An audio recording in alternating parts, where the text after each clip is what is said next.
મહત્વપૂર્ણ સમાચારોની તો છેલ્લા કેટલાક સમયથી કોંગ્રેસના 44 ધારાસભ્યો બેંગલુરુના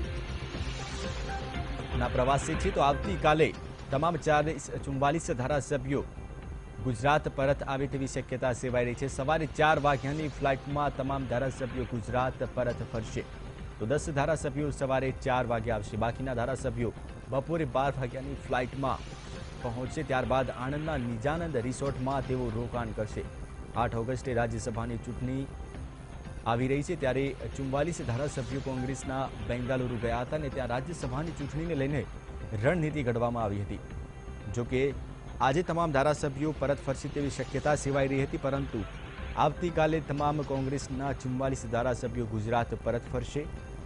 કેટલાક ધારાસભ્યો સવારે 4 વાગ્યાની ફ્લાઇટમાં આવશે તો બાકીના ધારાસભ્યો બપોરે 12 વાગ્યાની ફ્લાઇટમાં ગુજરાત પહોંચે। ત્યારબાદ આણંદ ખાતે તેઓ પહોંચશે અને નિજાનંદ રિસોર્ટમાં તેઓ રોકાણ કરશે।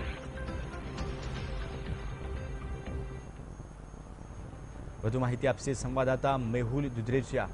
મેહુલ, કેટલા વાગ્યા તમામ ધારાસભ્યો પરત ફરશે અને આગળની રણનીતિ શું રહેશે?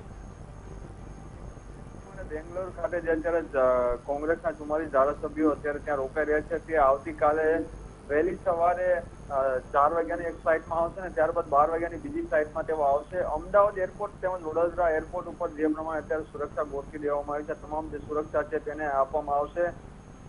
ગઈકાલે પણ એક નાની મિટિંગ ત્યાં થયેલી, ત્યારબાદ ગુજરાત આવવા માટેની રણનીતિ નક્કી કરવામાં આવેલી। આવતીકાલની જો વાત કરવામાં આવે તો નિજાનંદ રિસોર્ટ ખાતે તેઓ અહીંથી ઉઠીને તેઓ ત્યાં જવાના છે આણંદના।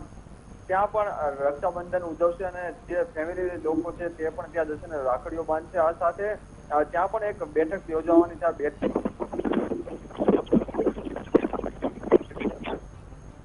બિલકુલ મેહુલ, માહિતી આપવા બદલ આપનો ખૂબ ખૂબ આભાર।